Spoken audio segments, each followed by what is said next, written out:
Hello, me lovelies. Um, just wait to see if some people jump on.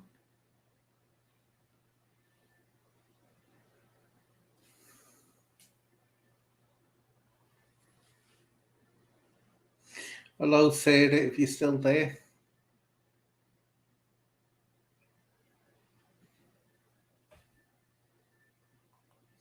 Bit of a change show today because Tara can't make it, so it's going to be doing an open live if anyone is interested and coming on talking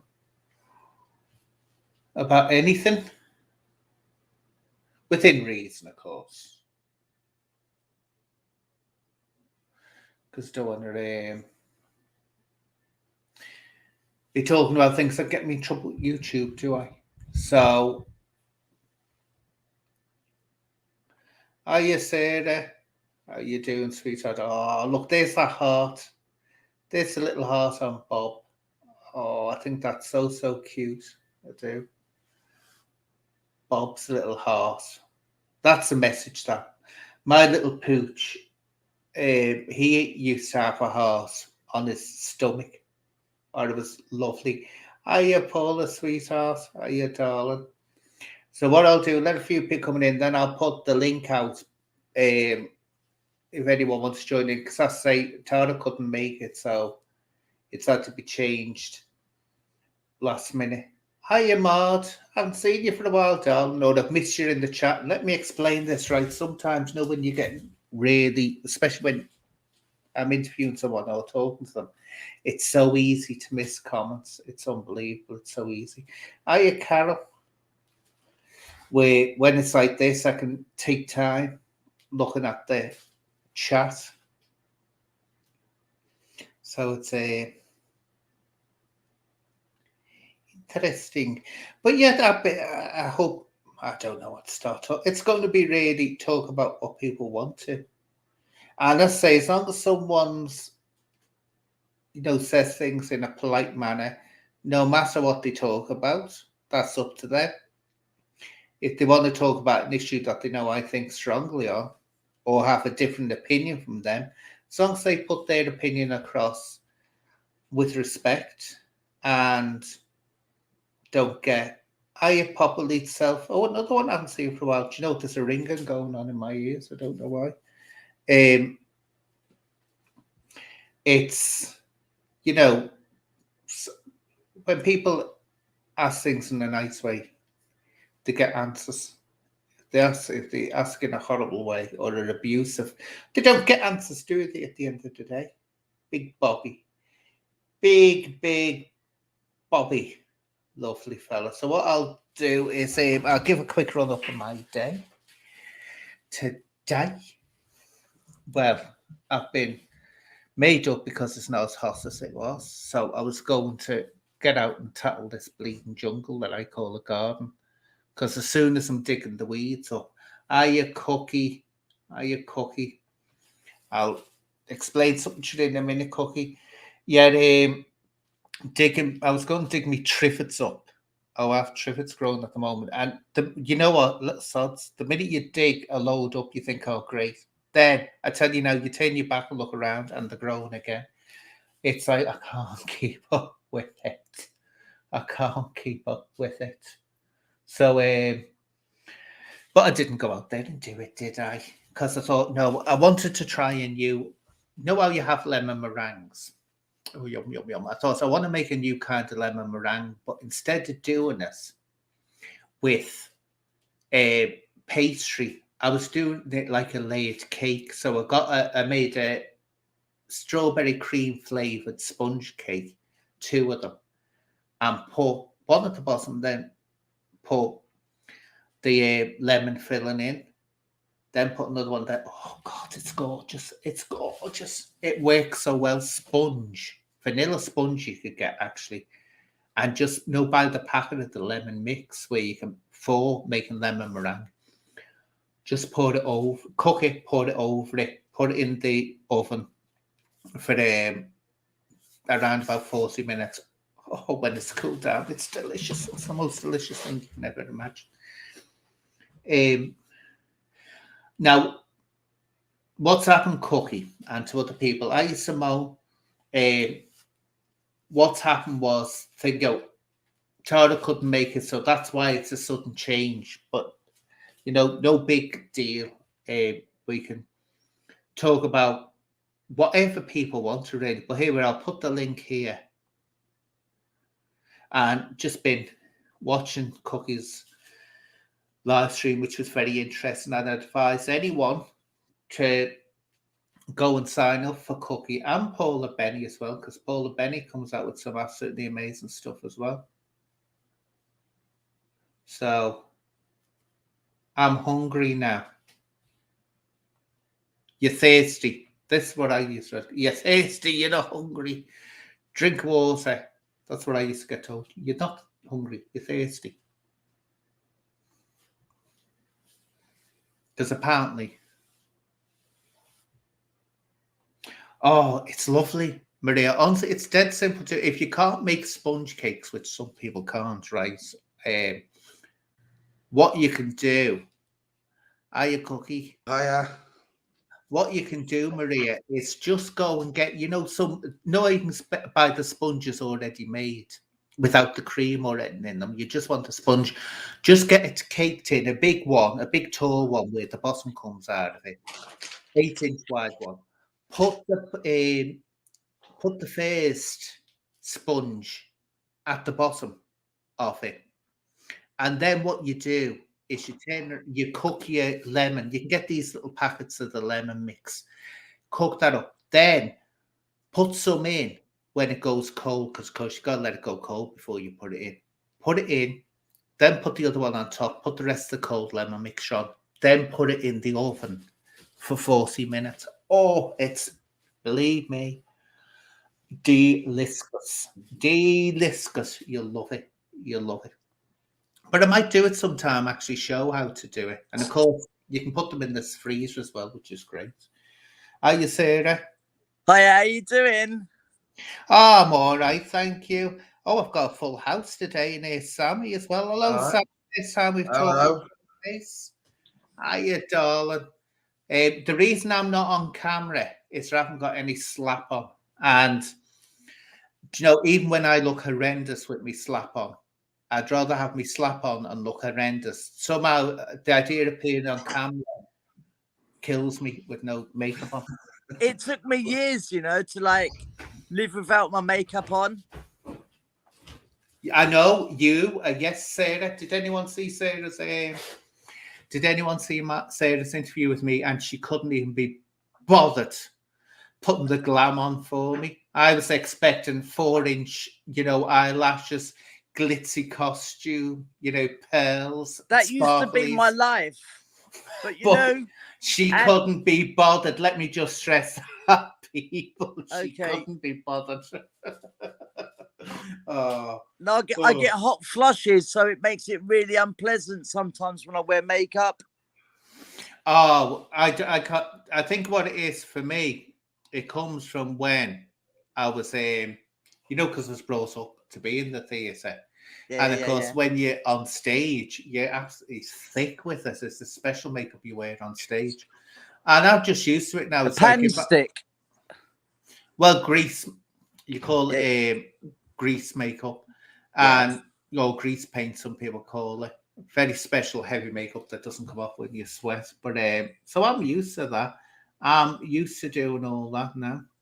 And so if I don't have it on, I couldn't appear on. I can go out without makeup on. What kind of things did you used to play? Dance. Are you a dancer? I was a ballet dancer, yeah. Really? Where did you train? I trained with the Royal. Beautiful. I trained at a few places, but that was the main one I used to go to. And I had a short career. I retired when I was 24, but it was... Do you have a little routine that you still do? Oh, yeah. You never get out of it. I don't exercise anymore, but I do have a very strict regime. As you'll know, my broadcasts always start on dead on, and never late. And that's the thing that I insist on, because that was drilled into us from a child. You must be on time. You must be on time. But anyway, Cookie, how you doing, me friends? I'm all right. I'm fine. How's you, one? Oh, I'm all right, I say, bit. I'm glad this Aye. weather's gone cooler. But I was going to say, Chid, when I was in your live chat and modding it, Aye. those, I can't wait to say how you see them. Do you know that fella that was pestering you all the time with the lie detector and all this? I actually timed him out, and I can't see how you could still see his messages. It's odd, that, isn't it? It is odd. I don't know. But yeah, it was interesting, that. And how are you doing, Sammy? I'm good, darling. How are you? Ah, fine, thank you. And did Paula tell you about your wallpaper? No, she didn't. Sorry, no. I said, you'll have to get rid of your wallpaper because it's too much like what I'm putting up in my living room. I said, I can't have someone else have my wallpaper.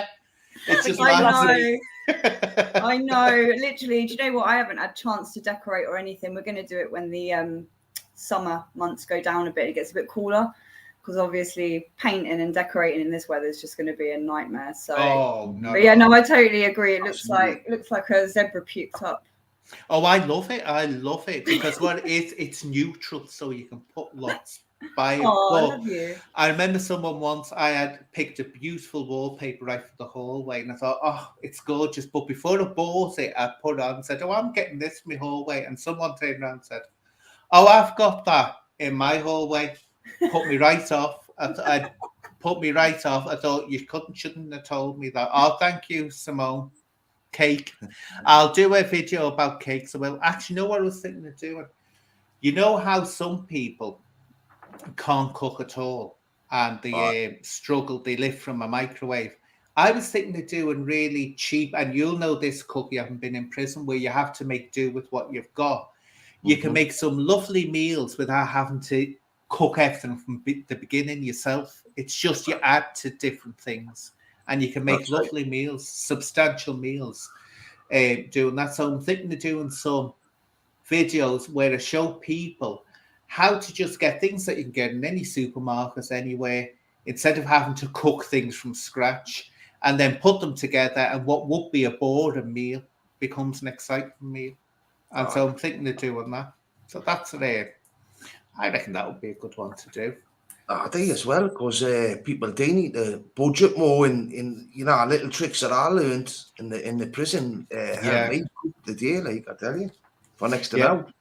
Yeah, you have to, don't you? Learn in prison very quickly. You do. Anyway, now to Wacko, I love sticky toffee pudding, as long as you don't put currants in it. I can't stand currants or sultanas. They absolutely make me want to vomit. But I can't stand it's got that. But I tell you, you've got one called Wicked. It's like a vegan range. Wicked, it's called. Oh, it is the most beautiful shop balls. It's not cheap like sticky toffee pudding you can get. If you like sticky toffee pudding, Nigel, try Wicked. You get it in Tesco. If they have it. You're making me hungry now. Oh, it's lovely. Well, you said you were hungry before. Get water. It's water you want. That's what I used to do. What, for me?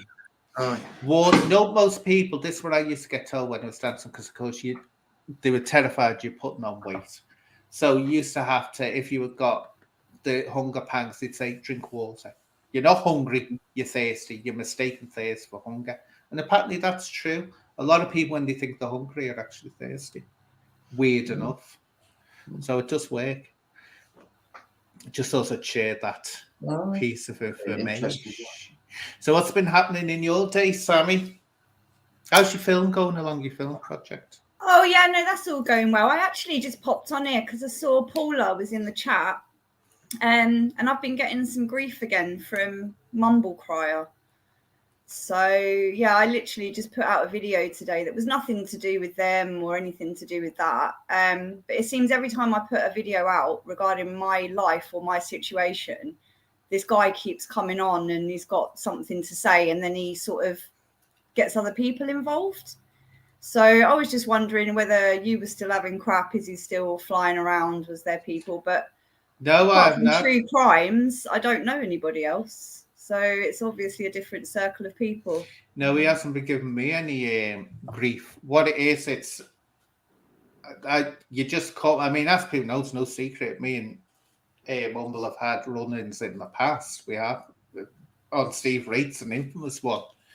We had a run-in, but we just came to the agreement not to mention each other, and yeah, that's a not really to, good thing. Yeah, I and mean, we if kind you, of did the same thing, but he's still coming on my channel and.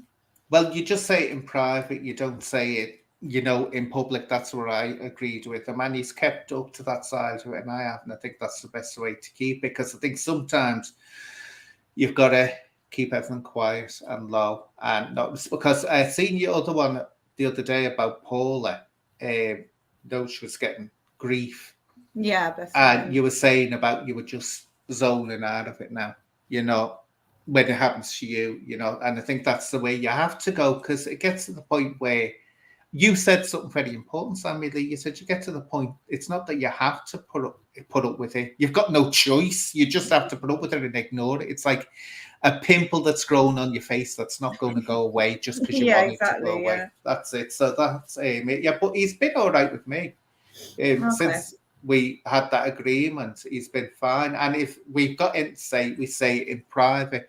We don't take it into the public domain. And I think what needles a lot of people is when it's thrown out there in public before anyone says it to the person in private. So I think he kind of met his match with you, though, darling, didn't he? When he's sort of trying to bully somebody with a lot more followers and a lot more respect, it's kind of like you don't really have to fight. So he just seems to be picking on the vulnerable women at the moment. No, I haven't spoke to him in 9 weeks, and for him to just literally come on my channel and comment Sammy, Sammy, Sammy, when the video had nothing to do with him or anything about him.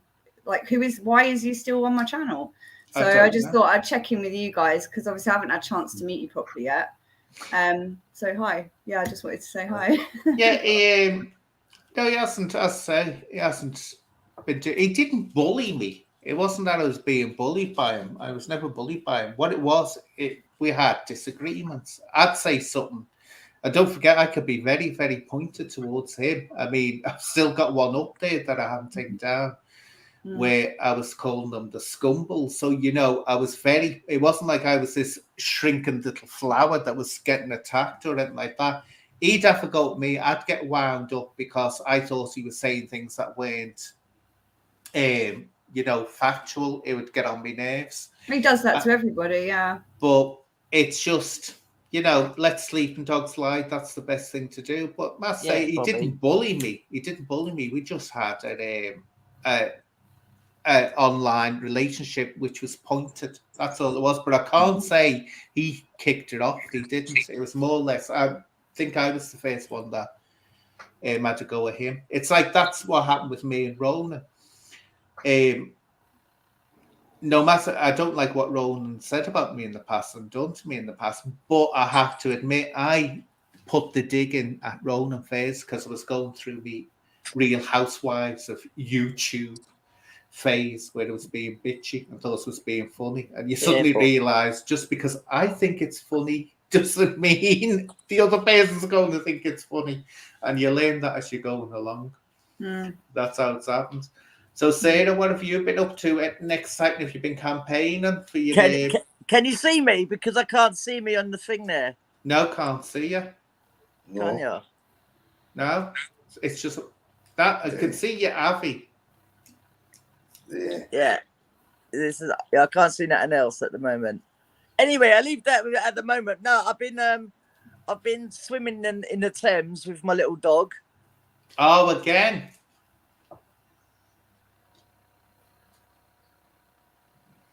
All right, Sarah. You've gone, Sarah. No, she's not muted. She's just This is my boat. There we are. Got you now. Yeah. Yeah, hold on. I'm trying to see with that should be on. And listen, they're probably digging up at the end of my road. They're always digging around there.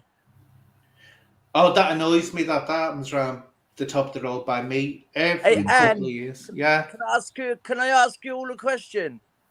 No, Right, now, isn't it a nice day today? All I right. think it's... I'm only joking. Go on, Sarah, you can. Go on. What do you want to ask? Since I got out of prison, right? Mm. I got all these groups across Britain, yeah, trying to get me involved in their campaigns. What was that again, Sarah? I missed the beginning.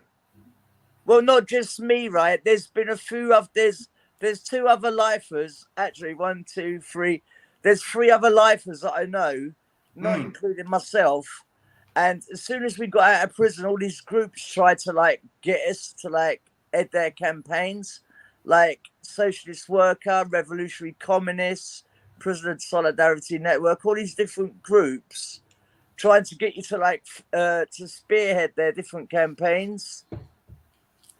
Are you going to? The thing is, what I'm saying, right, or the point I was going to come around and kind of make, because I'm a bit of a chicken, right, is that I think some people who come out of prison, right, and you've just done, like, one of these guys has just done 40 years for chopping someone up with a chainsaw. Yeah. While they were still alive. Do you know what I'm talking about? No.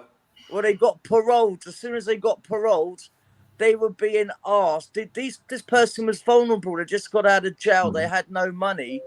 This group just surrounded them with love. You know what I mean? Lots of support and everything else, but not out of love. It was because of its Marxist ideology, you know. Mm-hmm. And I think that this guy's been manipulated. I mean, a lot of people that I know, especially ones who are doing their own podcasts now, I'm not saying that any of them have borderline personality disorders, but some of the people, including me, come on doing my podcasts, sometimes I'm really vulnerable and I'm not well too, you know. That 30 years, that done something to my brain. Mm-hmm. I'm just being honest with you, do you know what I mean? Well, this is it. If you're vulnerable, like you're saying, right, or someone's vulnerable, well, if they're going to, what do you say, well, if someone's vulnerable, they can never do a podcast. No, I'm not. I'm not saying that. But what I'm saying is, like, if they come on and do the podcast of their own free will, right? Yeah. That's one thing, yeah. But like, I mean, I know what you're saying. I know what you're saying. I'm just trying to say I might come on, right? I might go on. I mean, I get invited to do so many like things, giving speeches and giving talks. But like, I'm not about abolishing the system. I'm not trying to destroy the prison system. I'm not just trying to destroy everything. I'm trying to build on what we got. Do you know what I mean? But a lot of these groups, they won't have me in their groups anymore because I don't think that prison should be destroyed. Well, you'll have to happen, Sarah. But if they don't want you, just say, well, right, it's not the niche that you're supposed to be in, so you go somewhere else. I mean, it happens a lot. It happens a lot that you'll or ideologies will go a different way. I mean, I remember all that when I was campaigning, you know, for a niche to be opened up by the Home Office and the police so that people could see if these cover-ups of children being abused that I heard about and witnessed one instance of. And I used to go on them, but then it became, this is what annoys me saying about it, and I bet you've seen this in the campaigning arena. It starts off all good intentions, then someone, because they're getting listened to, imagines that they're some kind of celebrity. And they go into this like powerful thing. Oh, I'm the only one that should be listened to. Oh, I'm the star. I'm the great one. People listen. Oh, I'm going to save this person. I'm going to save these people. Headway to destruction because they can't share the podium with other people. And that's where it goes right down. And so I've seen that happen. And then that happened in that arena. And I predicted, I said, you're all acting in a way the way you're all wanting to be kings and queens of the moment and big celebrities and voice boxes for the unfortunate children. I said, I tell you what's going to happen, you're going to end up destroying yourselves within fighting. That's exactly what happened. Exactly. I have to watch my own narcissism. Well, Sarah, right, narcissism is not always a bad thing. It can be a bad thing if it overtakes the person. But when I've spoken to you, right, you don't come across as a narcissist to me. But even if you were, when you talk to me, you're controlling it. I've never thought, oh, this person's overbearing. But narcissism is needed if someone really wants to be a success, because they've got to think bigger themselves to be big. That's the way you take it. Yeah, you have to kind of actualize, like, actualize what you want, like see it in your mind's eye before you even attempt it. That's how I kind of like approach stuff. Hey, well, Sammy, you're in the entertainment industry, aren't you? Yeah. And I think you'll agree with me on this. If you didn't have some form of narcissism, like I have narcissism when I was dancing and all that, you wouldn't even be in the industry, would you? Or you wouldn't make it in the industry. I'm confused what you mean by narcissism. You've got to have belief and love for yourself before you can really make a success of it. Well, yeah, you have to have confidence, definitely. But I mean, I'm working around narcissistic abuse at the moment. I've just been through a narcissistic abusive relationship for the last year. And the stuff that my partner was doing to me is just not human. When you've lived with a narcissistic person, it's kind of, we all have like selfishness. We all have confidence. We all sometimes put other people before other people. That's being human. But like, I mean, narcissism and narcissistic abuse are two separate things as well. So I don't think I'm a narcissist. I've sacrificed a lot of things from the age of 17 to bring my 2 kids up on my own. I had to make some decisions within the film industry that some people haven't liked, and then they've kind of held that against me and tried to take me down on social media by creating lies or rumors or bringing up things that I did a long time ago and trying to use that against me. But yeah, I don't know. Sorry, I don't know you, Sarah, darling. So I couldn't say whether you were a narcissist or not. No, but you don't sound anything like my ex-partners, so I wouldn't put you in the category of a narcissist. I'm really sorry to hear that, Sammy. And believe me, I know what you mean about narcissistic abuse, right? And the only reason I know about it is because I have been guilty of it before in the past. But the thing is, I have done lots and lots of work on it. I mean, the Ministry of Justice have spent thousands of pounds on therapy for me, and it has worked, you know. But I used to be really vile. I used to be really cunning and really manipulative, really undermining everybody. So I know what that abuse is. But there must have been a reason for that to have happened, whether it be you've had a bad childhood or you didn't have people bringing you off into the right direction. I mean, we all grow up with learnt behaviour. So whatever our parents do and whatever our parents subject us to is the people that we eventually become. So a lot of these narcissistic abusers are actually hurt people. They hurt people hurting people. But the thing is, Sammy, is that anger which comes, that rage that you encounter with people, right? That rage underneath that is just fear. It's just pure fear.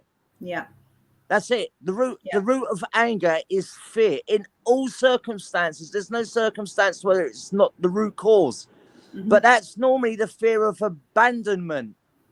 Yeah, I get it, babe. I get it. I know you. I mean, Sadie, you do talk on it at length, don't you? You've know the subject really, really well. But a lot of people out there are perpetrators of narcissistic abuse and victims too. Yeah. But there doesn't seem to be much support out there for either the victims or indeed the perpetrators, because unless they go into prison for the rest of their life, they will still live in the community.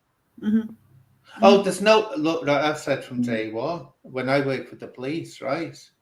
And we used to get told, "Oh, women," and it's before, because someone kicked off me for saying women all the time. Look, when you look at the numbers of who are the victims of abuse, domestic abuse, it's women. It's much, much more than men. Yet men can be victims of domestic abuse, but it's the vast majority is women. Because I got told off for saying that once, say women all the time. But when a woman would come in to the police station and they'd be saying, you know, they wanted to get away from the partner. Now they're getting told, oh, go, don't suffer in silence and all this.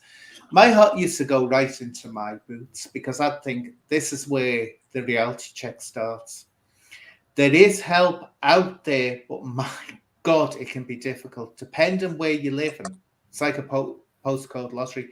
It's very difficult to access at times. And the times I used to be for hours ringing up shelters and getting nowhere. And then they'd be told at the end of it, they'd be told, well, in the morning, you'll have to go down to Whitechapel and go, and you'd be like, oh, God, there's nothing there. So the support definitely is lacking, very much lacking. But you see, thinking about being a narcissist, I mean, I'm thinking about that as we're talking about it, and like, how's that, where's that played a part in my life, you know? And I think when you're narcissistic, right, and you're looking at other people around you, you didn't really see them as human beings, do you? You know, and that sort of like rings true when I think about them sort of things. And you demonize the other person. Well, I think that's just so. It's like a delusion, isn't it? It's a delusion that it helps you justify treating everybody around you bad. And well, I think it's.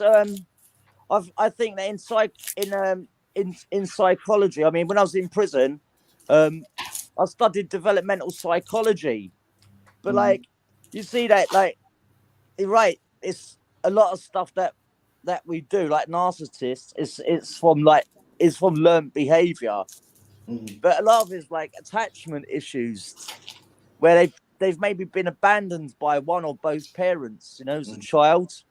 So they think everyone's going to abandon them.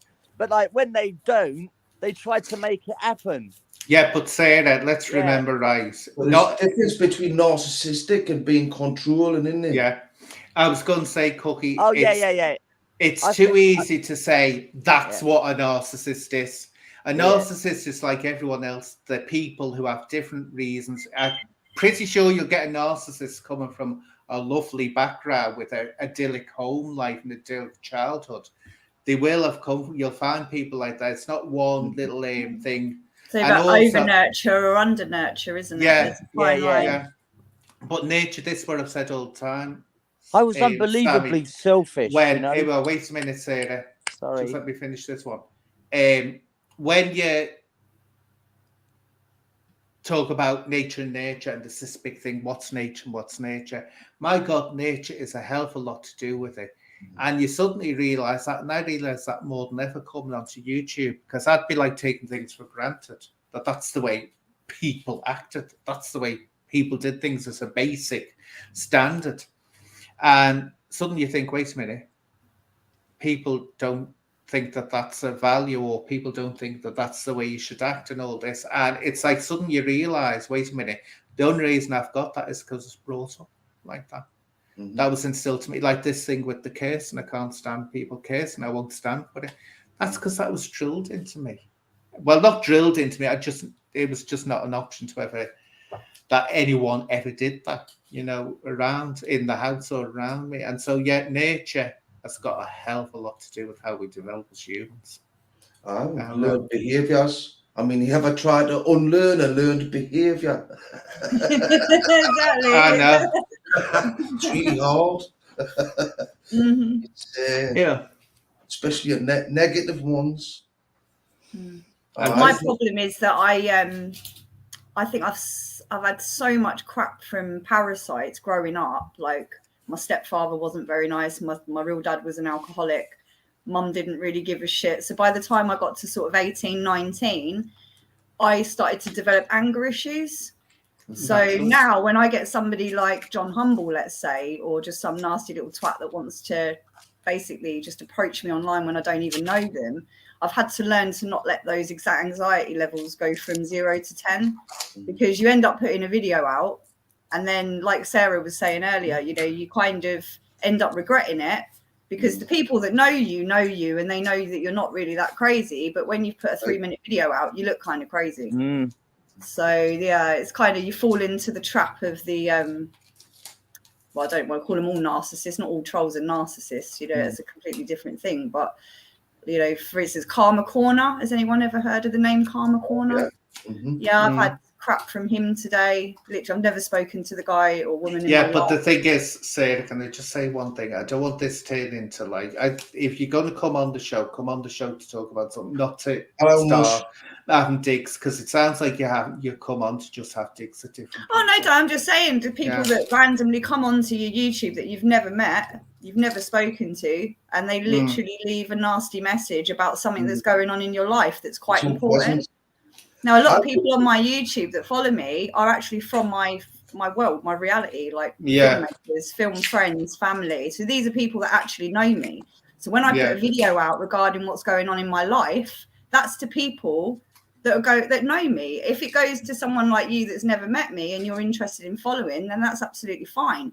But nobody has the right to come on your YouTube channel and start slagging you off, calling you names, mentioning how you look, and talking about your past when they have no idea who you are.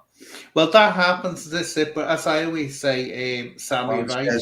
Kelsey. I have that block button ready, and I hit it with no problems at all when someone's rude or being, as I call, insolent. In other words, asking you the most private questions. It's like, no, you don't ask questions like that. And also, if someone's in the glamour industry as well, people feel free to ask things that are personal. It's like, no, that's work. I left the glamour industry over 15 years ago, babe. Yeah, I'm not in the glamour industry anymore. This is what I'm saying. I wasn't saying you. I was saying that's what happens, because I know that it was your past. Oh no, I'm not saying that you're doing it now, but you get that. It's like, oh well, what, we can ask you what you want. So. Yeah, you're right. Yeah, I suppose not all men have decorum, do they? I'm thinking about, because I get triggered.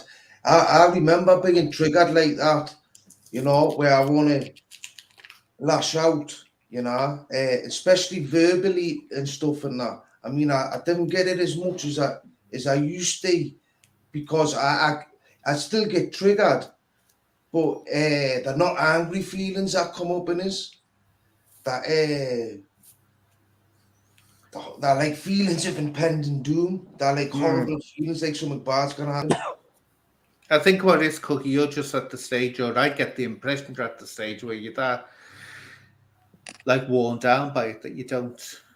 No, it's not like stuff on YouTube doesn't trigger us at all. I'm thinking about when I did get triggered and I want to react, when I used to, because I can remember years ago and stuff where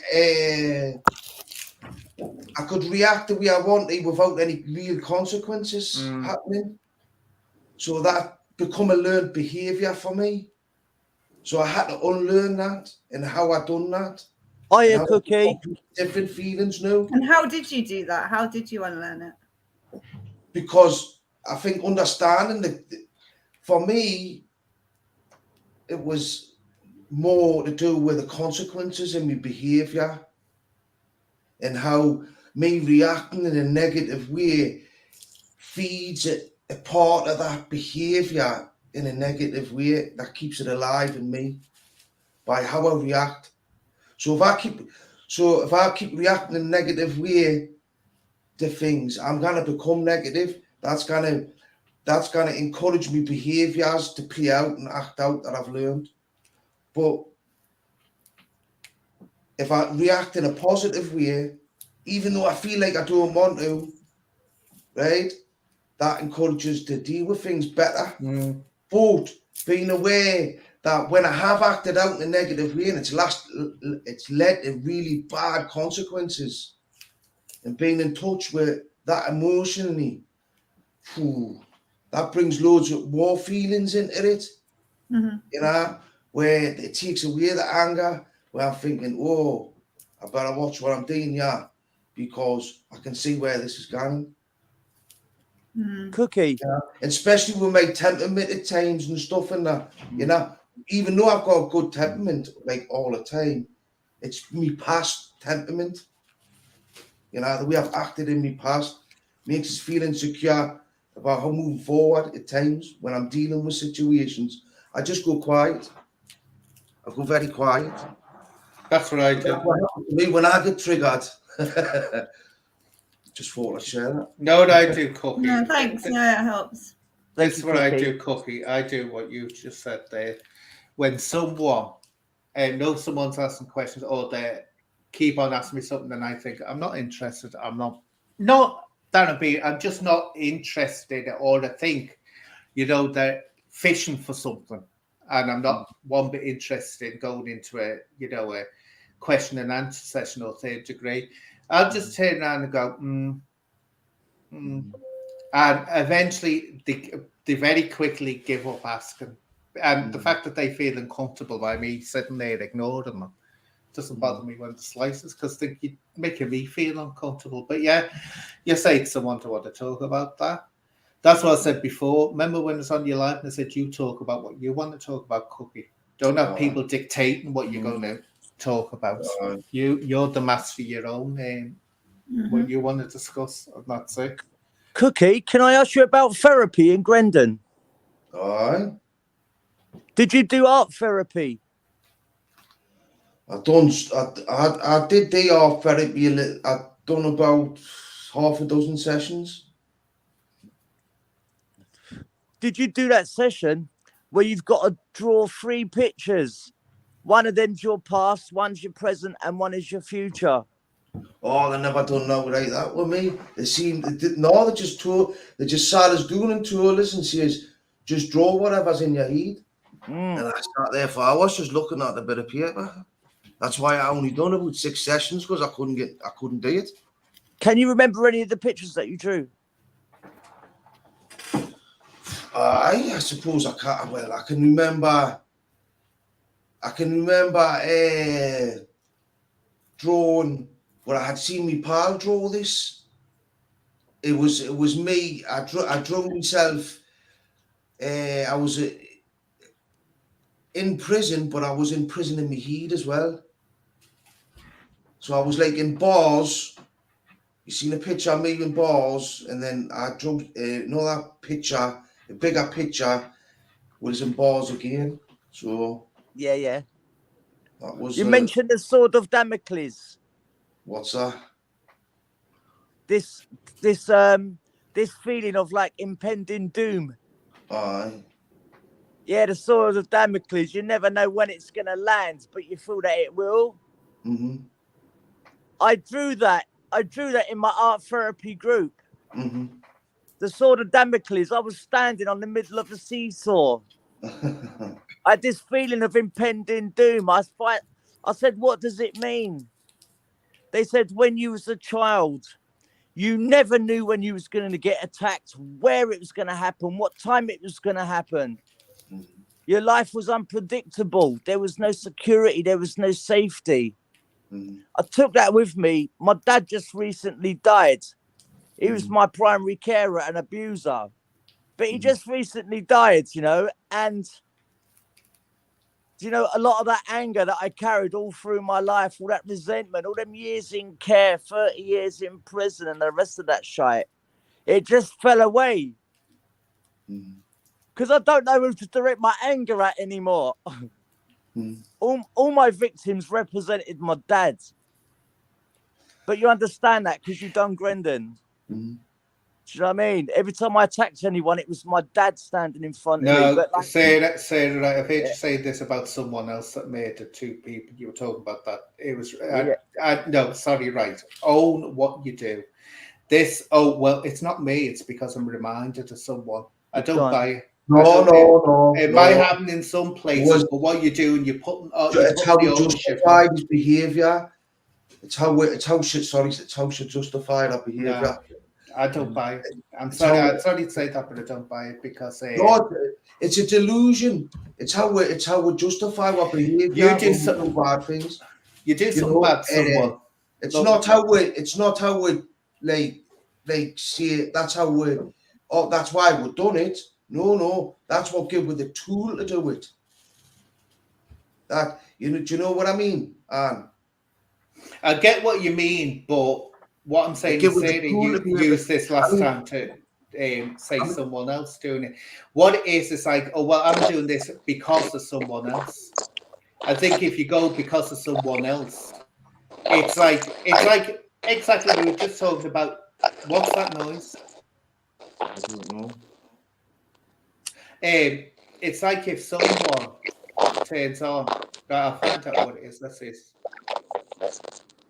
No, Someone eating crisps or something. no, it's something making a weed noise. Sounds We'll like find out something in a about minute. crisps. Yeah. It's Sarah, No. because I've just muted Sarah and it stopped happening. Yeah, there we go. I think I might playing up. But what I'm saying, Cookie, is it's the thing that it's like what we've been talking about domestic abuse, haven't we, just before, and narcissistic abuse. What's the line that men come out with? She made me do it. No, that's not what we're talking about, though, Anne. I mean, look at like you look at Lenny McLean. Lenny McLean, the governor. Every person who got in the ring to fight, right? It was his father who was beaten up. That's how he was beaten up every time he got in the ring. His father, because his father bullied him. His father said, "I'm the governor," and that's why he turned on and says, "I'm the governor," and beat everybody up and told everybody that. That's what was part of his psyche. That it helped him do what he done, you know, and that's all Sarah was saying there, you know. But I understand what you're saying. It can't come across like I come across like you're putting the blame on someone else. On someone else. No, it's behaviours, isn't it? It's it's learned behaviours and delusions, especially when it comes to offending behaviour. You know. And how we're justified committing terrible crimes. Yeah, but see, I think. Well, see if the microphone's. Say there's something wrong with your microphone. That's just trying to talk. Yeah, say that we can't actually hear the way it's saying because your microphone's crackling. I have to put on music again. Don't know what's happening there, but yeah, it's. I don't know. I think it's because last time it was said about this major, and I thought I didn't like hit that at the time. That's why I mentioned it this time because it sounded like it's still doing that. Yeah.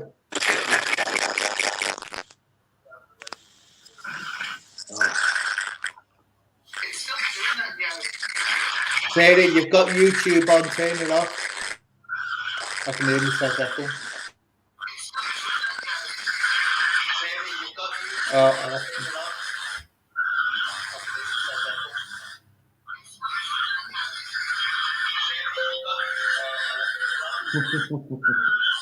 Wait a minute, I've muted the mic, and yet it's still. I don't know what's going on there.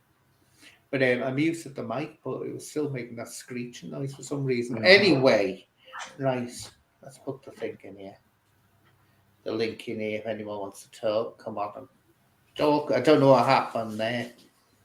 But yeah, it's a fascinating subject, but you can get sort of like different opinions, as I say. You have different opinions about what happens and, you know, what's instigates or whatever. But if I put that through, I put it through. Anyway, let's talk about. You were talking about we were talking about ghosties before, weren't we, Cookie? Like the conversation about. Sammy, have you ever met a ghostie or seen a ghostie? Or I think I have. I believe in them. I believe in them. So. Oh, I do, 100%, 100%. I'm a Wiccan, so I kind of believe in a lot of spiritual. I told Paula that. I said, look, she's got a big star, a witchy star on her wall. I said she's into witchy stuff. I knew it, you see, my observation skills. So yeah, not bad stuff though. I'd never do anything bad to anyone. Oh, we can hear you now, Sarah. We can hear you. It's right. It's my partner Anita. No, I just said hello, and she just said hello back to me. She only just come home. She's a nurse in the NHS. Oh, is she? Yeah, she is. She's a superstar. She worked all the way through the pandemic. Wow. I know. So we have to be very, very thankful. Very, very thankful. Yeah, to but our NHS. but she's also a political activist for like United Union. So they want a pay rise. They want to make sure that the nurses are proper looked after. Mm-hmm. So I mean, they looked after us when we needed them. Yeah.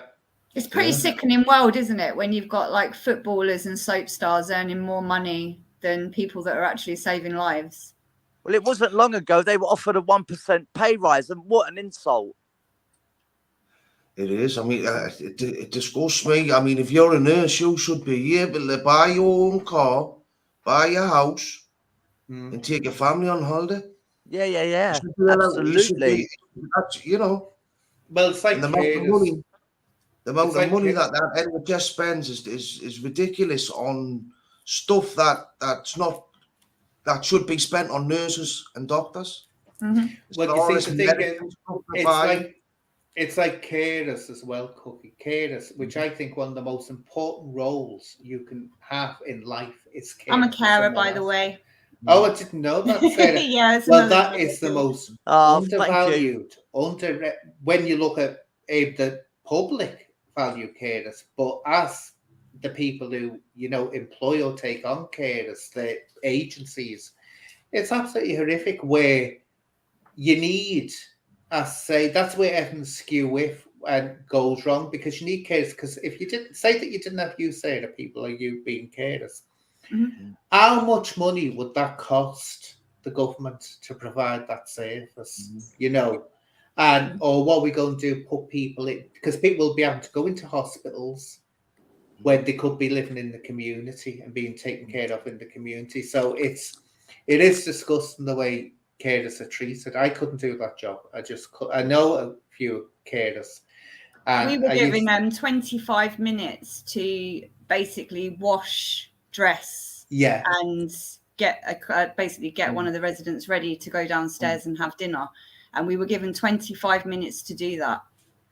It's 25 minutes is just not long enough, and that's why the carers are under so much pressure that they end up giving a shit service to the resident, and then the resident suffers. And you don't get paid between jobs. If you have to go to another job, you don't get paid, and your job can be miles away. That's right. Yeah, it's disgusting. It should be a proper profession. So then that's the only way you'll get a proper service. Then you see. Oh yeah, that's it. Well, it's not just that. I mean, the vast majority of carers, I mean, as you've just said, Sammy, it's not that they don't care. It's just that the pressure on them is just immense. And these agencies have seen what they're like. Well, I've seen a few years ago what they were like. And it was absolutely horrendous. It's like, had to pay for your own uniform, had to pay for your MVQ and all. It's like, are they kidding when you're being given it? But I think the worst thing is when you hear the nurses and carers and they're having to go to food banks. That's the biggest scandal of all. Having to attend a school, to go to a food bank. But that's the world we live in now. But I was looking at a program before. You'll remember this, Sarah, the 70s. And it was talking about poverty in 1975 in the UK. Do you know, it was scarily reminiscent of what's starting to happen now. Very scary. And I'd like to say it was worse back then. Do you know what? It wasn't covered up as well back then. Let's put it that way. Now it's covered up more.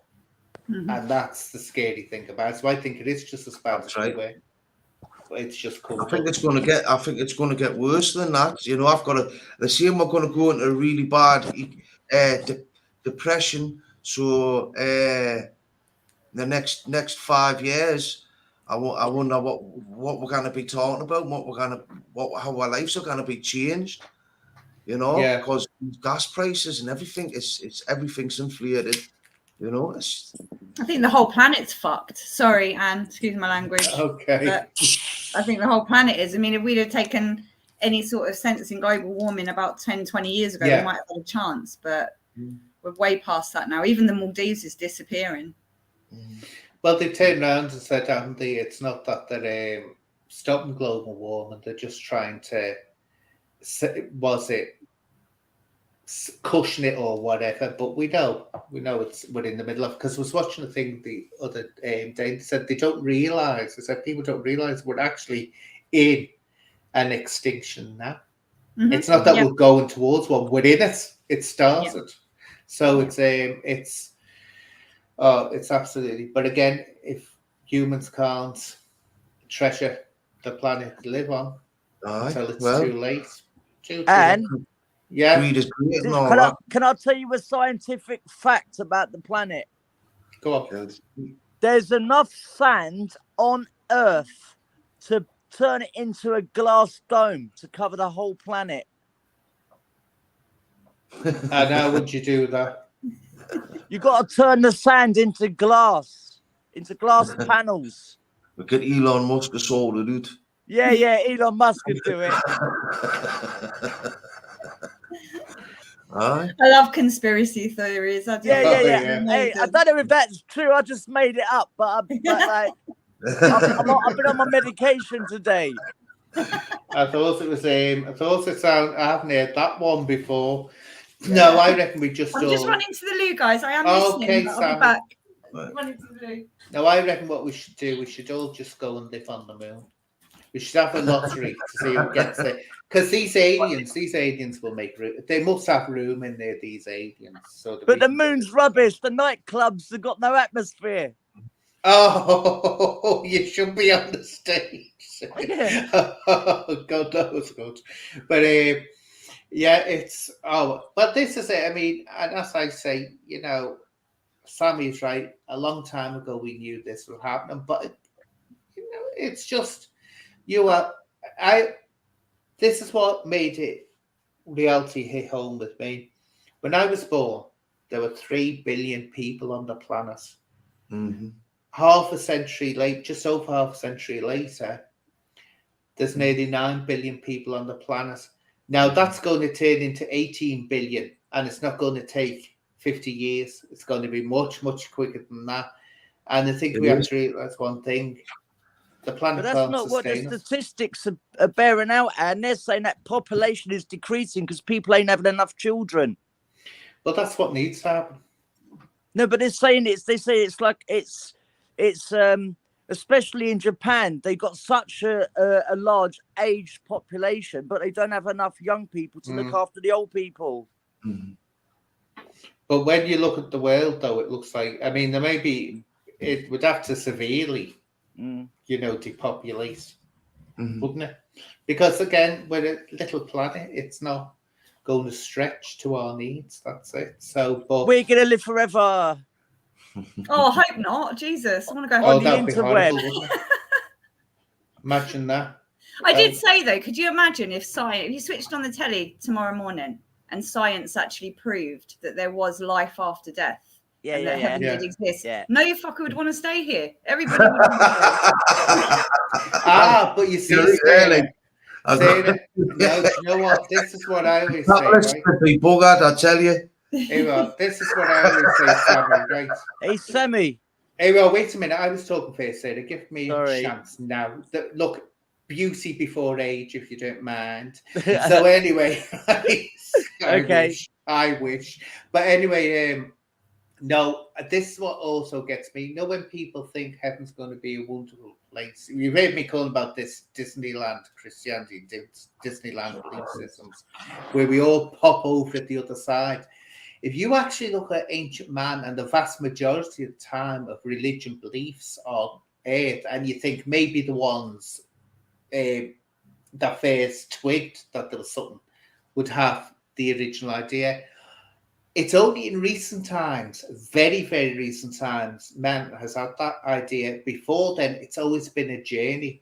And actually, going over to the other side might not be the great, wonderful thing it is. And that's why if this reincarnation was screaming to get back again, because there's something about being over there that might not be this wonderful, happy place that we think it is. Or it's always a journey. If you look at that, look at past history, it's always a journey. You didn't just arrive there. You had to get there, and there was a chance you could go astray and get lost. And that's why I say, Sammy, right, be buried, or when you cremate it, make sure it's in your box. Carnelian, jade, a bit of gold, and what else if you can get amber, because they're all the things ancient man was obsessed with putting in the grave with people. But the main one is, you'll see more than anything else, is carnelian. They're not sure why, but they think somehow that was like a train ticket in the other world, that it got you where you needed to be.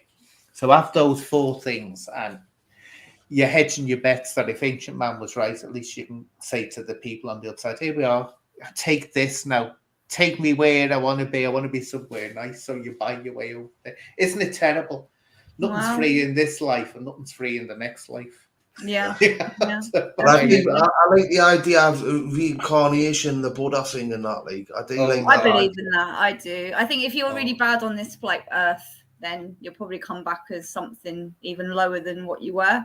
And maybe like heaven is like the ultimate journey. Maybe we do have to come back a few times before we actually learn our lessons. But what I have noticed about my life and the timeline of my life, I'm only 38, is that every day I wake up, there's always a lesson to learn, or something gets brought to your door that you've got to sort out. And you know, I've made many mistakes growing up, and you know, I've kicked off and I've been in trouble. And growing up now, I've got my children keep me settled. And that's why I was kind of interested in what you guys were saying about, you know, not letting your temper level go from 0 to 10, because it's really hard when you're stressed out and you feel like you've got no one supporting you. And then when you finally ask for help, you get people judging you. Yeah. I just feel like, what is this world about? What are we actually here for? And when I was born in the 80s, obviously, Anne, it was different for you, and you, true crime, like you were born earlier than me. Life was so much different. As soon as social media's come out, it's literally like we're living on hell on earth. Everybody has just got so mean and so horrible. I don't remember adults being like this when in the 90s. No, what it was in the 70s, I can remember, and Sarah will remember the 70s, is that was the period of time where I always say it transitioned during the 80s. I think started to change even before the internet. It started people, just the whole sense of identity net started to change in the 80s, where the 70s was close to the 50s and the war period, and it was just an advancement of those, but it was still in that. There were still the rules. The man and the woman went out to work. They had to get that. You had to marry. It was still frowned upon. I can remember that divorce was frowned upon. Oh, that was still a terrible thing. And a woman having a baby out of wedlock was still frowned on. But it was starting to change slowly. It started to, and then the 80s changed.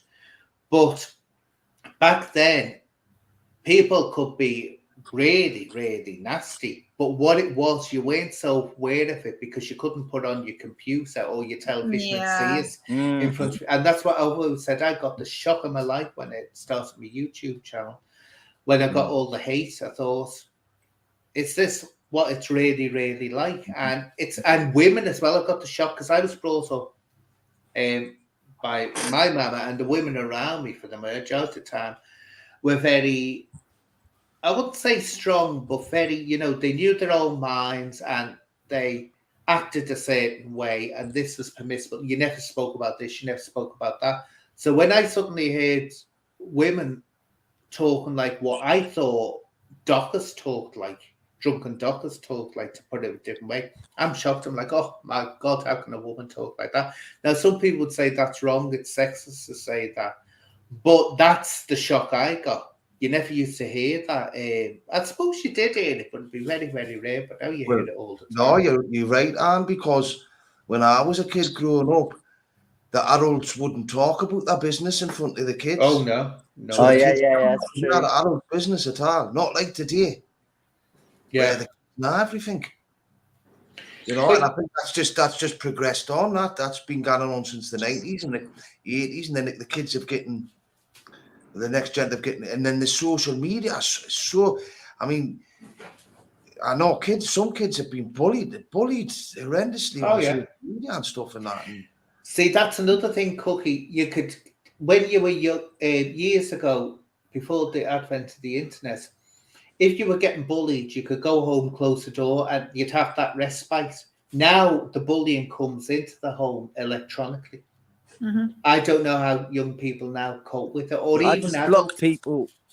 Yeah, that's what I just said. I just blocked them. But Yeah, I don't kids, mess around. The learned behaviour throughout the 80s and that, with the adults and that around me, and I'm not seeing in my family, I'm seeing all adults that are how we dealt with conflict. I mean, we'd shout and have an argument. You yeah, know, people would shout and argue things through, shoot and ball, swear, whatever. And that's how adults I learned that how adults dealt with conflict, right? So if that Yeah. sort of behaviours are still going on in families and stuff and all that, right? And then you've got social media, so you have to shout and ball on social media. How kids deal with their problems on social media, how we deal with each other. I mean, look at what on YouTube, shooting the ball and like mad at each other. Well, It's this is totally- it. It's scary, and you see adults doing it, and that's what's scary, and also parents, and that's where I can't get my head around. And it's like you'll see someone that you know they told you they've got kids, and they're 24/7 online, and it's like is the child stuck in a room with the computer themselves or the laptop? And that's the thing that scares you. You think it's becoming a virtual world where outside reality doesn't work. mobile phone. I don't know if you guys saw it a couple of weeks on my YouTube. I had issues with a 50-plus-year-old man trying to groom my 20-year-old son. And basically, I didn't know how to deal with the situation. I was literally brought face to face with it in a second. And the only way I knew to fight back was to get YouTube Live up. And I stuck him on YouTube Live and asked him if he thought it was decent for him. I mean, this guy apparently is gay and he's married to a man. Yeah. And yet he's picking my 21-year-old son up. So basically, I had to sign a piece of paper today with the police, a community resolution order, to basically say that I'm not going to hurt this person or anything, which was, I wouldn't do that anyway. But it really does blow my mind that these predators are allowed to groom our children online. You know, a 50-plus-year-old man, you know yourselves, you guys, you wouldn't hang around 20-year-old boys. No. You know, you wouldn't buy driving lessons for kids that are not your children. It's not the done thing. So yeah, basically the justice system have sort of said to me, like, it's not going to go any further. It's not nothing bad's going to come out of it. But the justice system's way of dealing with groomers with children online is to basically tell the parents that we basically can't do anything about it. Well, the thing is, I should have allowed my son to go off with this groomer, apparently. No, what is Sammy? Sorry? He's 20, isn't he? Yeah, but he's autistic, so he's actually got the mind of a sort of 16-year-old. He's known as a vulnerable adult, and he's involved with social services. And I did tell this man this, but he still sat there and looked at me like, it kind of was giving me the look as, what are you going to do about it? Nothing you can do. See, the problem you have there, one, is that the law will only...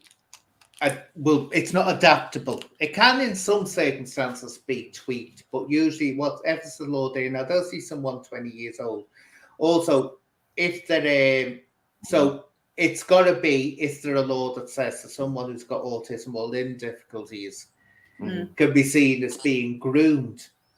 The problem you have with that as well, which I tell you will come up, is this happened over another YouTuber that was accused of going with a woman who was autistic, famous one. I won't mention his name. I know who you're talking about. Yeah. The thing is, though, if she's got autism, does that mean she should never get into a relationship? And that's the problem. That's what they'll say. They'll say, you know, do you see what I'm saying? I understand what you're saying. I think when you're a decent adult, when you're a decent adult and you know you have responsibilities yourself, like your children yourself or whatever, you just know that in the parent world, that's it's an unwritten rule. You do not get involved in other people's kids. And I mean, it doesn't matter how old they are. A 30-year-old gap is a massive gap. I mean, someone 20 and someone 50, there's a huge difference. And it's like it closes in, doesn't it? Because someone that's, let's say, 16 go with someone that's 25. That's a massive gap as well. So you have to then take that into consideration. It's I think when you're a grown up, though, darling, when you're a grown up and you're on a certain wavelength in your mind, and you're speaking to somebody who is autistic and has learning difficulties, if you're then going to go and have sex with that person and it's not a relationship, you're not in love, you're basically just going to use and abuse an inexperienced person, then you're a groomer. If you are buying driving lessons for somebody to try and get into someone's beds, you're a groomer.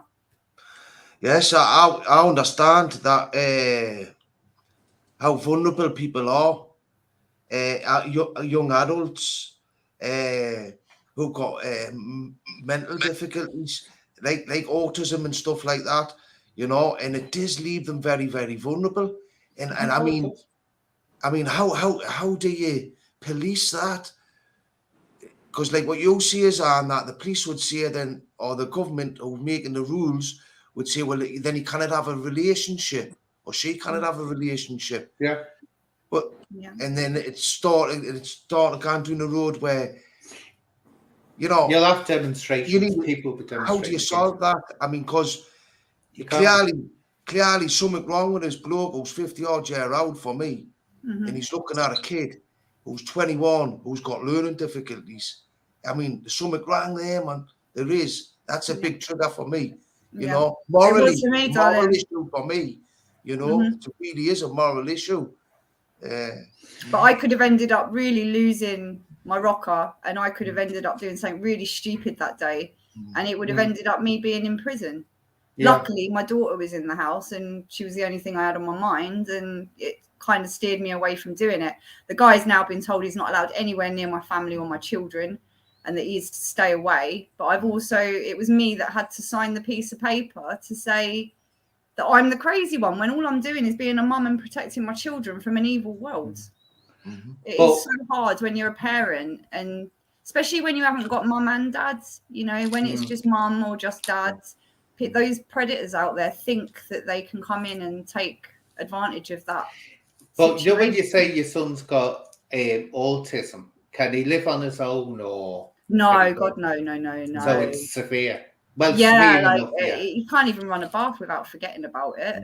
Flood the place, set fire to the house. He works and he's done college, but his social skills. And I also think this isn't about anyone that has ever not had a dad in their life. You know, a lot of women out there tend to reap towards relationships with older men. I know I have. 3 of my exes have all been 15, 20 years older than me. Yeah. And that's because I didn't have a dad. So you kind of go looking for that father figure. I don't mean that to sound in a sick way, but you look for that maturity. And that's what's happened here with my son, is that his dad hasn't really been around. You know, he does see him now and again, but he's more of a mate than a dad. It's me that's been mum and dad. So Kane has gone out there, my son has gone out there, and he's looked for an older relationship. He wasn't aware of what this man's intentions really were, because my son is just too naive to all that. Yeah. Luckily, this situation has given us the opportunity to have a family chat now, and he is a little bit more aware of what goes on. But when you've got someone, an older guy, being nice to you, paying for driving lessons, and, you know, mum's giving you shit at home, of course you're going to go towards that. Yeah. But any normal 50-year-old man would not allow that to happen. Only a groomer is going to do that. Moral compass. Yeah, that's it. It's off key. See, it really was. But then I've been left with the reputation of being some crazy woman, and I'm really not. I've just had enough of being treated like shit all my life. You know, yes, and it probably is because of the industry I've been in.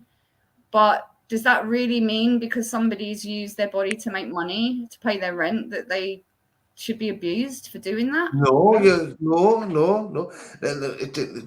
Listen, no. No, that's what seems to be happening. It's acceptable. No, there's no wrong with what. Well, I was attacked in 2018, And Oh, the police doesn't mean lied any to less me. human. The police basically told me that my case had gone to the CPS for a decision. I've still got that email from the police. And then 9 months later, I got a email back from the CPS to say the police had never forwarded my case. So they basically lied to me for 9 months and let my white rapist walk free, even though I had text messages from him the next day admitting to what he'd done. And to be honest, my attacker hasn't really given me any shit in the last 3 years now. It's all people that he got involved on YouTube that keep doing it. You know, they kind of just don't let you forget it. They don't let you move on. And there's predators everywhere. I'm not a crazy person. I can get crazy. But let's ask you this, crazy. right? You know, when you're talking about your son that's got that has autism, what do you think, right? This is what, when you see these predator hunters, these on YouTube and all that, who do an absolutely brilliant job to go out and they actually catch people online. Now, sometimes you see people and you think that person's got severe, or they've got very intense learning difficulties. And what's your views on that? I'll just throw it open. I won't give my views on it yet. But someone that's got severe learning difficulties that's caught trying to groom a child. I think you need to look at what sort of level are their learning difficulties. Do they know right from wrong? I know that there have been a lot. I do watch that paedophile hunters and stuff, and I think they're amazing people. I could never ever do that job because I would kill them. Literally, I could never keep that much patience with those sort of people. So my hat goes off to them. I think they do a better job than the police. But when it comes to the people with learning difficulties, it's down to the caregivers.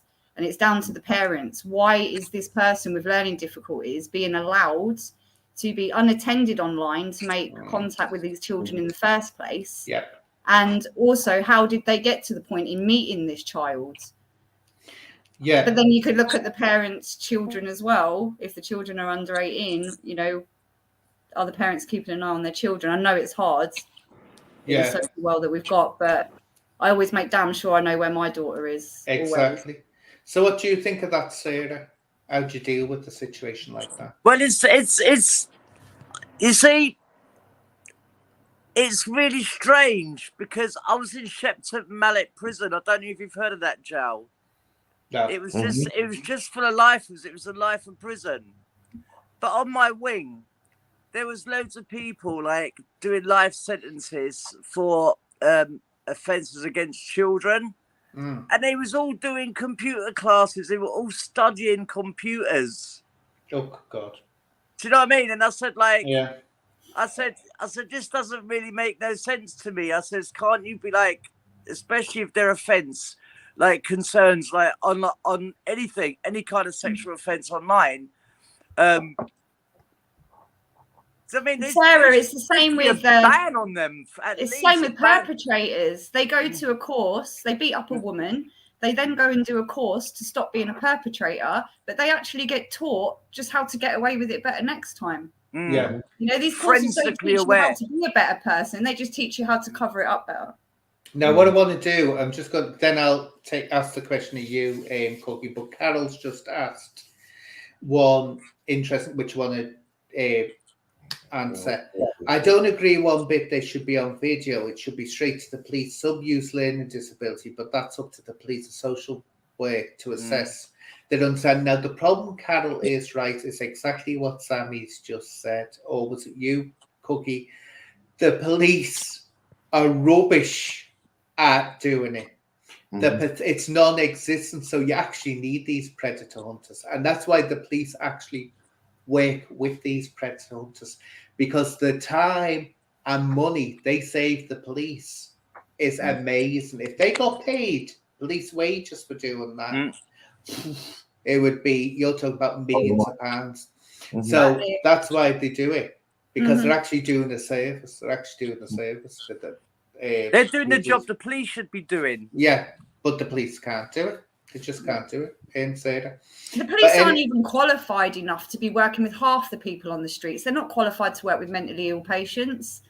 Well, this is the argument, though, Sammy. I remember when I was there, because I must say, the vast majority of the time, well, I'm only talking about Merseyside Police, even though there's a lot I can criticise them over, when it came to mentally ill people, or people with learning difficulties, they were very good at handling that person. But as used to happen, and at one point I was at a station that was right next door to the custody suite, they'd be putting people in the custody cells who really should have been attended to by doctors and medical staff.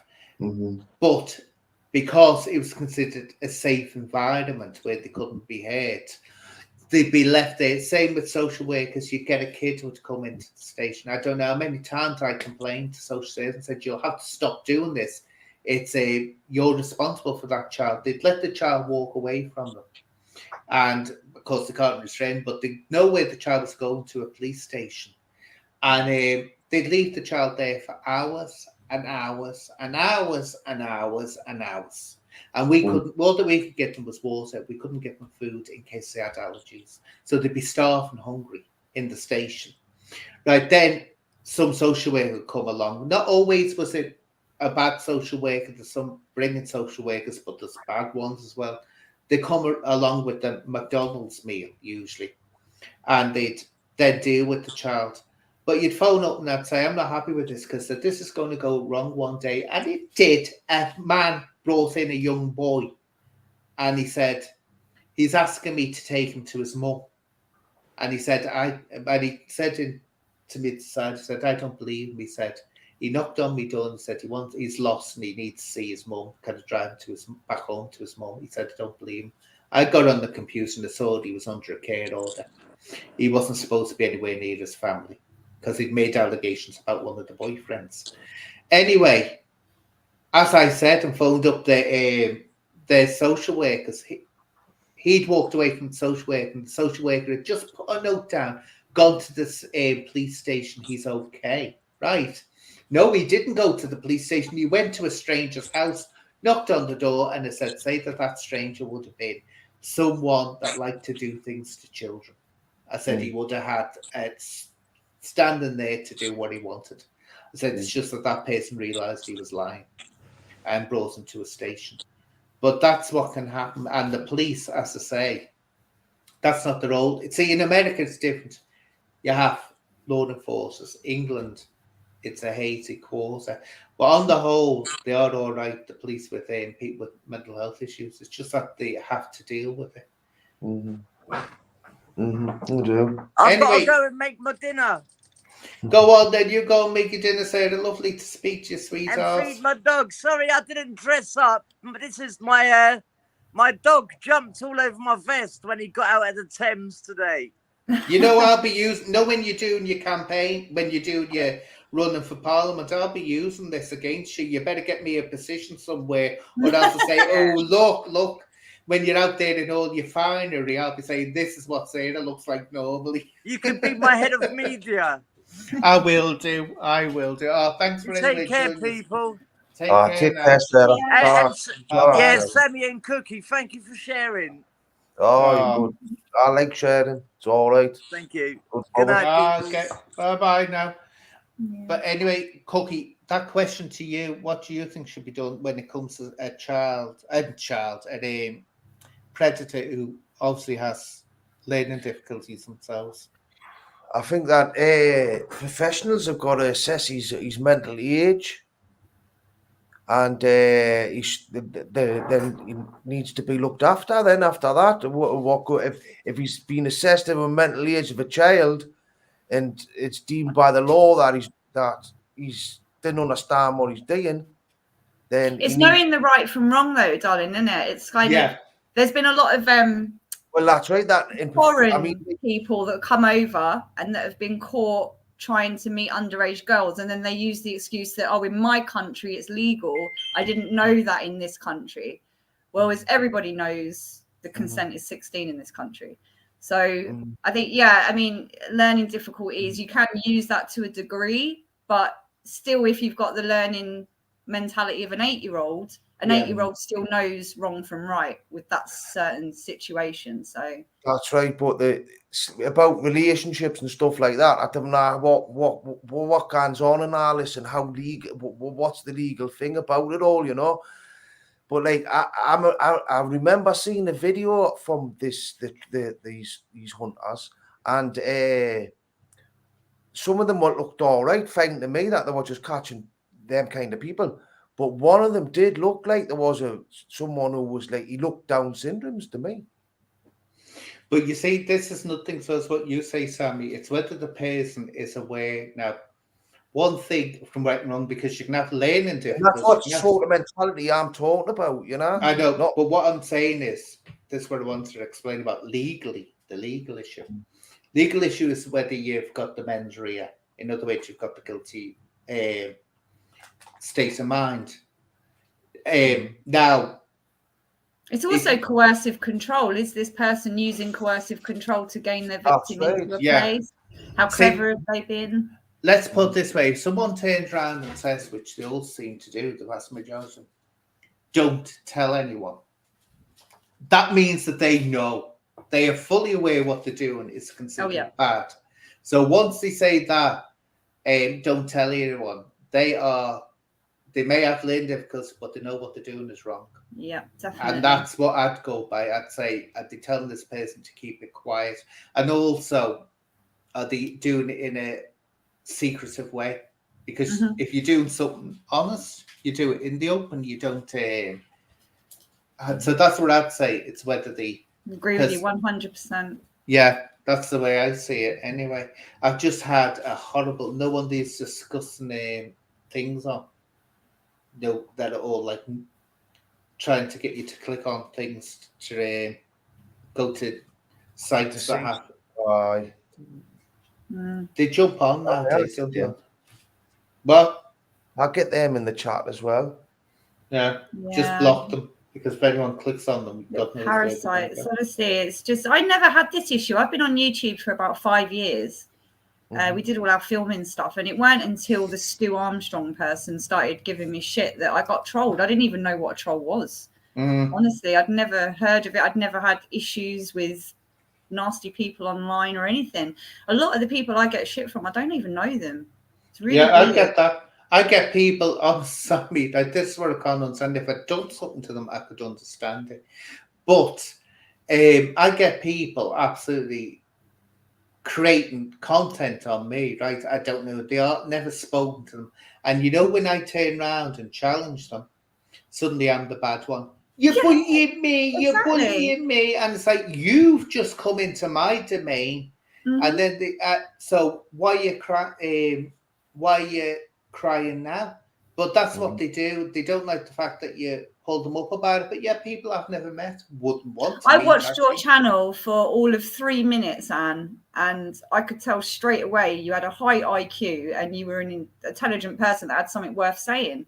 The rest of them, I mean, I go on some of these channels at the beginning and I couldn't even understand what people were talking about. They were just shouting. It just seemed like a room full of testosterone-fueled, horrible people. And I don't want to be a part of that. You know, no, I don't. Everyone's got their own identity. Let people be who they want to be, as long as they're not hurting anyone. Yeah. Who makes them gods? Well, that's what puts me off, is when you know the screaming and the shouting and all that. It's just to get clicks, basically. But what it is, it's when it's adults doing it, it's really demeaning. It's not. And this thing as well, which I have no time for. Oh, it's banter, it's roasting. But it's not, it's hate and all bullying. But also, to test it, when you turn around and challenge them, suddenly it's like, they don't see it as being banter. Oh, I'm just having a laugh with you. I said that once. I'm having a laugh with you. That's a narcissist, babe. That is one of the traits of a narcissist that we've just learned in my course that I did. When, you know, a narcissist will get you to the point where you lose it. And then when you bring up what they've done to get you to that point, they switch it around to make you the problem. That's exactly what I said. And that's what I mean. They suddenly, it's you that's, causing the problem. But it's like so many. I mean, one fellow, I won't mention his name. He was people tell me, I didn't know who he was, Sammy. And this is what I can't understand with them when I don't know who they are. There's people who've had arguments and I can understand them having a go at me because I've either said something to really enrage them or something like that. But one person, And some people say to me, look at his live chat, look at his live chat. It's all hate, hate, hate, hate against you in his live chat. And he's just sitting there grinning at it when he's doing it. He wasn't actually saying it himself. The minute I had to go back at him, I was the worst in the world. I was terrible. Another woman on YouTube got the same. She denied she was calling me an offensive term. She was calling me, but the minute I go back at them, leave us alone. We don't want you coming at us. And all this. Yeah. It's like, yeah, I thought you, but I'm just having banter with you. It's just banter. Come on, let's join in. And that's where you pull them up. You really do. You're like me. I think you're like me. Like, it does hurt and it does hit a nerve sometimes, but you've just put up with it for so long now that you've learned to kind of shrug it off and just put them in a pile with the rest of them. But you have to, because you also know as well, this is the thing, Sammy, and I've warned people about this, but they never seem to listen. It takes a long time to happen, but what YouTube will do, it has this algorithm and it starts taking words and starts taking subjects. That's how they know if someone's monitorized how to say restricted ads, because the algorithm's listening and grabbing words. Now, it's indiscriminate. So if you say a word, if you don't say a word like ma, which I don't like using, what they'll do is they'll take, or you say predator or something like that. It's better to say predator, actually. But if you say that, the algorithm doesn't know whether when you're using the word, the full word, whether you are putting material up that is that. In other words, material of children of a sensitive nature or an abusive nature. So it starts grabbing it and grabbing it and grabbing it. Then 1 minute you wake up one morning, no channel. There's no channel. And people are convinced that the channel's been taken down by someone. It hasn't. If you don't get a message saying, we've had 3 copyright strikes against your channel, it's no one's taking your channel down. It's the algorithm's taking your channel down. Yeah, I believe that, because I've actually had a few copyright problems myself when we've done movies. Like we've just done like some, like not movies made for money or anything, just some like independent fun stuff. And if we've used music that we wasn't supposed to use or whatever, we do get copyright on it. So yeah, I've kind of had to learn a little bit about all that. And it's true, I wouldn't want someone using my stuff, but this is so when they go on and they're being abused, for these ones are screaming and shouting and being really abusive. It does take a while. It can take months. They'll just wake up one morning, and when they try to log in, channel taken down. There won't be an explanation. You never get an explanation, and that's how you know it's that. But they'll blame someone and say, "I got blamed for it." The honest truth, I didn't take his channel down. It was not me that got it taken down, but he thought it was me that got it taken down because we were at loggerheads with each other. And the fact he didn't know why it was taken down, that tells you it's the algorithm. It hasn't shown that, but that's the only reason I know this. I totally think it is, It happened to him twice. Can you imagine that? A channel as big as his. I mean, his is a business. It's a business and it employs people and pays people. So can you imagine he wakes up? YouTube is amazing to get your voice heard. Like I say, I was being stalked and harassed for probably about a year until I got to the point where I just couldn't take anymore. So I decided to use YouTube as a platform to share my abuser's behavior. So that all his friends and family could hear it. And it worked. Like, everybody thought I was a liar until I used YouTube to actually share the information and the proof and the text messages. And then all of a sudden people were like, oh, hang on a minute. Maybe there is something, but legally down the justice system, the courts don't like it in the UK because it's got USA jurisdiction. The UK courts don't have any control over YouTube whatsoever. So, you've got women and men putting videos up of walking in a bedroom and finding their husband cheating on them. Like literally in bed in the act as it's going, and people are uploading this to YouTube, and there is nothing that can be done about it unless you can afford a solicitor and take that person to court. So we're kind of like, I think what the internet needs is a police service itself, like a cyber police. they've So got they it. deal with the paedophiles and the groomers and the stalkers and the trolls They and can't see everything everything else. online. What you've got to be careful of, well, not careful. What is Sammy right? They do have it in a sense. YouTube have a massive legal department, but the problem is, it's whether you get someone who's sympathetic to what you're saying. It really, you can get two. You can have the same issue. Two people can agree with you. I had this issue with someone that was bullying me, and they were using my videos. So I put in copyright strikes against them because they were very offensive what they were doing in the videos. Two of these channels that were doing it, they took the video down. The third one, exactly the same video, when they reported that, the person who was dealing with it wouldn't take it down. So you see what I mean? You can have three completely different decisions on the same thing. So it's as good as the business, but the UK were trying to bring in legislation. I'll say something in a minute about that, Simone. The UK is trying to bring in legislation that you can't sign up anonymously. In other words, you can have an anonymous account, but you can't sign up anonymously. But the problem with that, Sammy, is right. Just use the VPN. It's not going to work. It's really not going to work. The only way it will work is if someone's being monitorized. To be monitorized, you have to give your ID, prove your ID, or Yeah, you do. Yeah, I mean, Simone Jury just made a comment. Police do monitor all social media. They don't, darling. They really don't. When I went through the police investigation with the rape in 2018, I was told by the police, they came to my house, I had to sign paperwork to allow them access to my side of Facebook and YouTube so that they could see all the rape threats that were coming through. Now, their problem was, like you just said, when people set up accounts, they take them down. They reset up other accounts, they take them down. So the police cannot look for predators online, and they won't. I was also told they won't even look into it unless it's a rape or a death threat. If it's bullying or anything like that, coercive control, anything like that, they won't do anything.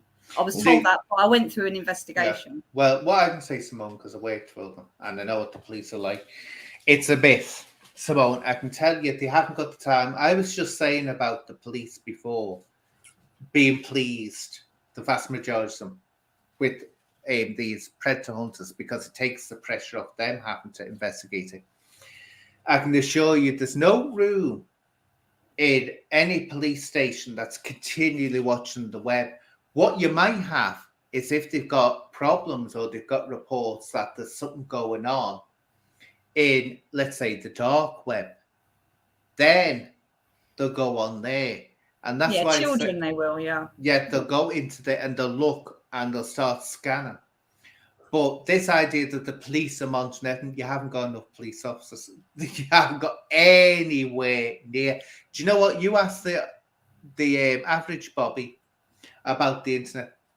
They won't have a clue more than what my ex-partner that I'm going through a court case with, his first wife is actually a sergeant now for a police station. She wasn't when she was going through abuse with him. But even though she's a sergeant, she has actually contacted me to say that she cannot come to court as a witness because of her job. Yeah. She can't get involved. So that disgusted me, Anne, because at the end of the day, this woman knows what this guy is aware of, what he's capable of. She's been through it herself. And the fact now she's a police officer, she won't come and stand as a witness in court. It's basically the police are just corrupt as the narcissist, if you ask me. I have no respect or faith for the police whatsoever. Well, I think half of them shouldn't even be on the job. They're not qualified enough. Well, what it is, it's when you look at the police, it all depends on how lucky you are to get someone that's decent. But the worst thing you can do, and this is what I always say, is put in a complaint against the police. Once you do that, you put in a complaint against the police. I have done, darling. I wrote to the Complaints Commission 3 weeks ago. Yeah. No one's got back to me. When I wrote about the rape in 2018, it took about 5 weeks for someone to get back to me. We had a review, and I actually recorded the police officer. You can hear it on my YouTube. He basically tells me that he believes that I was raped, but there's not much they can do because it went on the Jeremy Kyle show and it's not within the public interest. The fact that I used to be a stripper and a glamour model, and that's basically what the police officer told me. And you can hear it for yourself. That is a rape review sergeant from Thames Valley Police telling me that I could not prosecute against a rape because of my job. It's disgusting. Oh, well, this is it. There's a hell of a lot wrong with the system, a hell of a lot wrong with it. But also, you try to complain, I say, Sammy, don't build your hopes up because the IOPC is more corrupt than the forces that are investigating. Because this is what happens the minute. I mean, I could show you one that I got. And this was just me reporting that seen something online that was concerning where someone literally right next to a police officer was abusing a man, saying he was going to get him and all this. And I was that shocked this officer was just standing there. I got right in touch with the mess and I said, look, I've got to complain about this. I said, that officer just stood there and I said, didn't do anything, nothing at all. Yeah, I have rape threats coming through on my line. My police officer sat let's here. Let's finish this off. Next thing, right? I put the complaint into them and said, this officer needs telling. You don't just sit, because it actually turned into hate speech at one point. Well, what I got told is, oh no, we can't do it because of this. We're not going to record your complaint. I know the system back to front and the complaints procedures, right? What they do, they have rules in there. That when they're saying, "Oh, you have your say," we will take your complaint. Before 2011, the police had to take a complaint. They had to and record it. They could not record it. Do you remember the Great Hope? Oh God, why is the name gone out of me? She was our Prime Minister for a short while. Theresa May. Theresa May. The great Theresa May, who was going to come in hard on the police and all this. What you didn't get told that Theresa May changed the rules so that the police didn't have to record a complaint. So what did the police do? It's like, we don't have to record your complaint. Why did Theresa May do that? Because the less complaints you have in the force going in means that they're more successful. And what that means is that the government says we are the party of crime, police and crime. We keep crime down. That's why. And so they can block any complaints they want to. Yeah, that makes sense. The only thing they've messed up with this time is this is actually going to court now. So when it gets to court, the courts are going to find out the police didn't do their job.